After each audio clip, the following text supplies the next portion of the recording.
हाँ मुझे आपसे एक बात करनी है। जल्दी बोलिए यार, मेरे को देर हो रही है ऑफिस के लिए।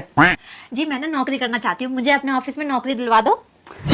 ओ भाग्यवान, दुनिया में ऐसी कोई कंपनी नहीं बनी जो आपको नौकरी दे सके। क्यों जी, आप ऐसे क्यों कह रहे हो? क्योंकि कंपनी को अपना दिवाला नहीं निकलवाना है आपको नौकरी देके। आप तो हमेशा ऐसे ही करते हो, मैं सीधे मम्मी जी से बात करती हूँ।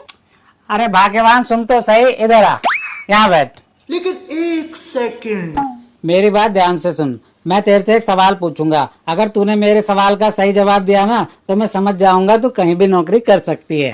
ठीक है। मान ले जिस कंपनी में तू नौकरी कर रही है उस कंपनी में घाटा हो गया और उस कंपनी के सारे शेयर डूब रहे हैं, तो तू क्या करेगी? जी आपको तो पता है मुझे तैरना आता है, फटाफट पानी में जाके सारे शेयर निकाल लाऊंगी।